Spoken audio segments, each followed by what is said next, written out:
नमस्कार दोस्तों, धर्म रहस्य चैनल में आप सभी का एक बार फिर से स्वागत है। कैलाश पर्वत की अप्सराएं। अभी तक आपने जाना कैसे एक व्याघ्र उस कन्या को खाने के लिए उसकी ओर बढ़ रहा था। अब दोबारा से उस व्यक्ति को इस बात के लिए बहुत जोर से चिंता होने लगी, इसलिए उसने फिर से साधना को बीच में ही रोककर तेजी से उस कन्या की ओर बढ़ गया। उसने चुपचाप वहां पर रखे हुए उसी साधु के त्रिशूल को उठाया और उस व्याघ्र के सामने जाकर खड़ा हो गया। लेकिन अचरज की बात तो तब हुई जब व्याघ्र ने मनुष्य की आवाज में बोलते हुए कहा, तुम इसे बचाने के लिए आए हो, तुम इसे बचा नहीं पाओगे। मैं बहुत शक्तिशाली हूँ और मुझे कई प्रकार की सिद्धियां भी प्राप्त हैं। यह कन्या मेरा भोजन है, इसलिए मैं इसे जरूर खाऊंगा। उस दिन साधु के वार से मैंने स्वयं को नहीं बचाया, क्योंकि मैं जानना चाहता था कि तुम सब में कितनी शक्ति है। आज मैं तैयार होकर के आया हूँ। व्याघ्र के मुंह से इस प्रकार की बातें सुनकर वह व्यक्ति बड़ा अचरज में आ गया। उसने कहा, आप तो कोई सिद्धिवान व्यक्तित्व लगते हैं, आप फिर ऐसा नीच कार्य क्यों कर रहे हैं? इस कन्या की क्या गलती है? तब उस व्याघ्र ने कहा, मुझे एक वर्ष में 2 बार भोजन की आवश्यकता पड़ती है। मुझे बहुत सारी सिद्धियां मिली हुई हैं और भोजन में भी मनुष्य का मांस मुझे सर्वप्रिय है। और सबसे बड़ी बात, अगर वह कुंवारी कन्या का हो तो मैं किसी भी हालत में उसे मारकर खाना चाहता हूँ। इसीलिए मैं यही सोच रहा था कि तुम पुरुषों के अलावा अगर यहाँ किसी कन्या का शरीर मिल जाए तो मैं अपनी तृप्ति को कर पाऊं। लेकिन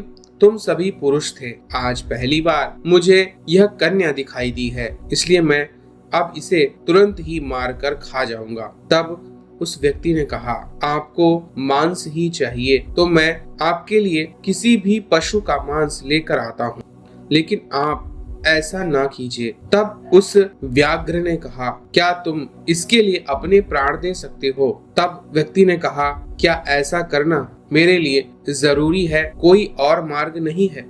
तब उसने कहा, तुम पहले व्यक्ति हो जो अपनी साधना छोड़कर इस कन्या की रक्षा के लिए आए हो। चलो तुम्हें मैं मौका देता हूँ। देखो, तुम सबसे ज्यादा जिसे प्रेम करते हो उसके लिए इस पर्वत श्रृंखला से जोर जोर से चिल्लाओ। अगर वह आ जाती है तो मैं मान लूंगा कि तुम्हें उससे सच्चा प्रेम है, और अगर वह नहीं आती है तो फिर मैं इस कन्या को खा जाऊंगा। तब व्यक्ति ने कहा, यह कैसी शर्त है? तब उस व्याघ्र ने कहा, मैं सच्चे प्रेम को मानता हूँ, क्योंकि मेरी भी पत्नी थी, इसलिए मैं तुम्हारे सच्चे प्रेम को देखना चाहता हूँ। अगर तुम किसी से प्रेम करते हो तो चिल्लाओ और उसे पुकारो। अगर तुम्हारा प्रेम सच्चा होगा तो वह जरूर आएगी, चाहे वह कहीं भी क्यों ना हो। तब उस व्यक्ति ने कहा, मनुष्य कोई भी इतनी दूर इतनी जल्दी नहीं आ सकता है, फिर यह कैसे संभव होगा? तब व्याघ्र ने कहा,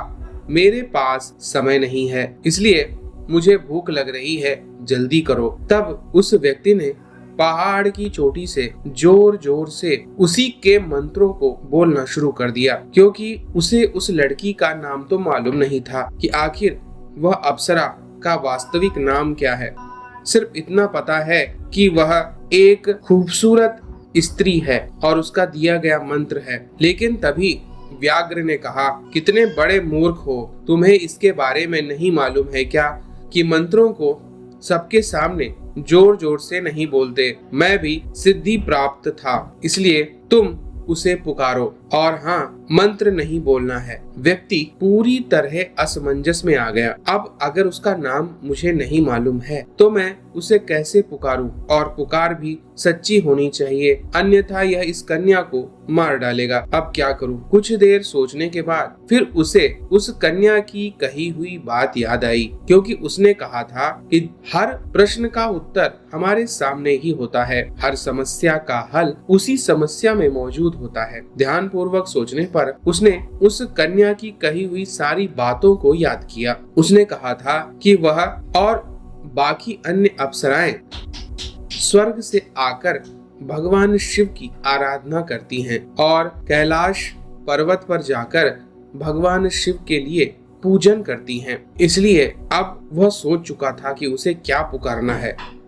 वह सच्चे हृदय से अपने आप को आत्मसात करता हुआ आंखें बंद करके जोर जोर से कैलाशी कैलाशी कैलाशी शब्द चिल्लाने लगा।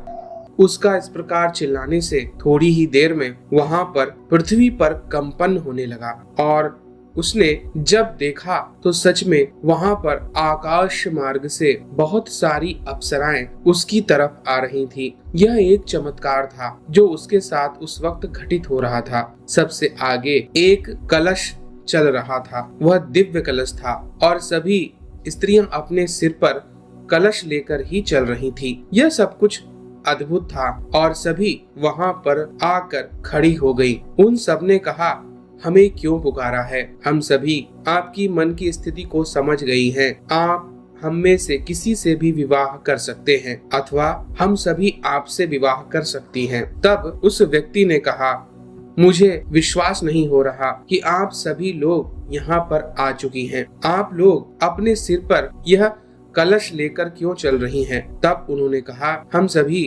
भगवान शिव को जल चढ़ाने के लिए सिर पर कलश लेकर चलती हैं और भगवान महादेव को प्रसन्न करने के लिए उनकी आराधना में स्वर्ग से लाया गया यह जल कलश में भरकर भगवान महादेव को अर्पित करती हैं। आप सभी ने हमको पुकारा है, इसीलिए हम यहाँ आ गए हैं। व्यक्ति फिर से असमंजस में आ गया क्योंकि जिसको उसने पुकारा था वह तो कहीं मौजूद नहीं थी। तब उसकी आंखों में आंसू आने लगे। उसने सोचा कि वह उस कन्या की रक्षा नहीं कर पाएगा। तब उसने उन सभी अप्सराओं को कहा, आप लोग इस व्याघ्र से इस कन्या की रक्षा करें। तब पीछे से किसी का हल्का सा स्पर्श उसे महसूस हुआ। जब उस व्यक्ति ने पीछे पलट कर देखा तो वही कन्या पीछे खड़ी थी। वह मुस्कुराते हुए कहने लगी, आप मेरी परीक्षा में पूरी तरह सफल हो गए हैं और सबसे पहले मैं और आप सबसे पहले इन व्याघ्र महाराज को प्रणाम करते हैं। आइए सभी लोग इनके चरण छुएं।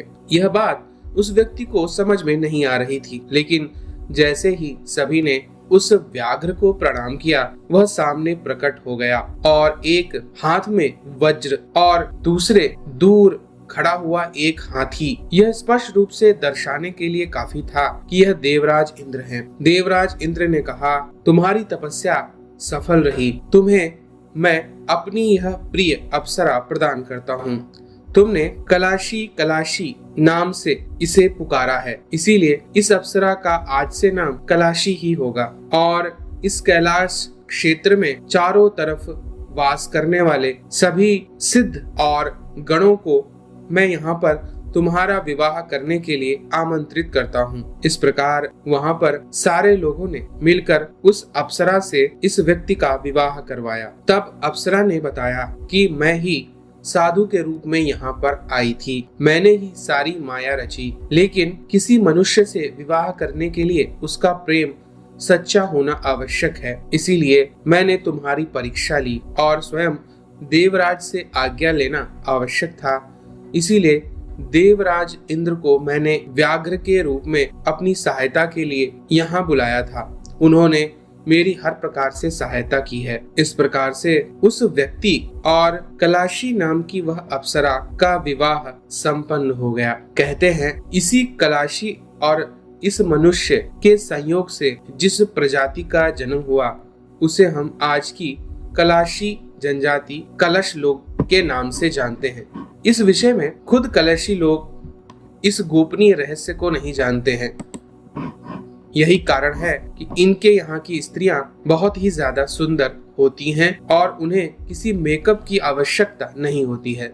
इसके अलावा सिर पर बांधा जाने वाला एक पोशाक उसी रूप का प्रदर्शन करता है जिसके माध्यम से भगवान शिव के ऊपर कलश ले जाने के लिए अप्सराएं पुराने समय में महादेव की पूजा किया करती थी। यह चिन्ह अभी भी आपको इनके सिर पर दिखाई पड़ता है। इसके अलावा अपनी सारी परंपराएं खो चुके यह लोग इस्लामीकरण के कारण अपनी पूरी चीजें भूल चुके हैं, लेकिन अभी भी भगवान महादेव और इंद्र की पूजा आंशिक रूप से किया करते हैं, क्योंकि समय के बीतने के साथ इन्होंने अपनी सारी चीजों को धीरे धीरे खो दिया। कहते हैं इनकी स्त्रियां उस अप्सरा की वंशज होने के कारण बहुत ज्यादा खूबसूरत थीं, इसीलिए यहाँ के लोगों ने इनके वास स्थान को नूर का प्रदेश यानी नूरिस्तान नाम भी दिया। नूर माने की चमक और नूर शब्द अपने आप में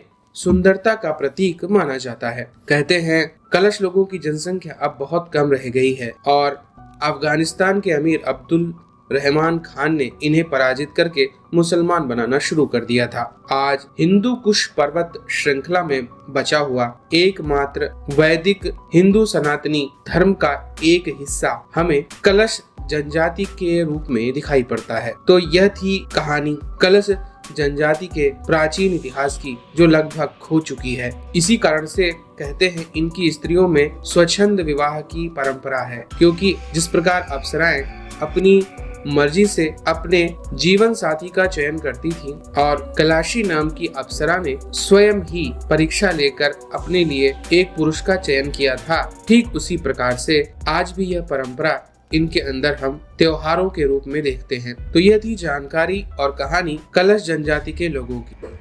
इसके अलावा इस अप्सरा की साधना का वह विवरण भविष्य में अवश्य आप लोगों के लिए उपलब्ध करवाया जाएगा। आप सभी का दिन मंगलमय हो। जय मां पराशक्ति।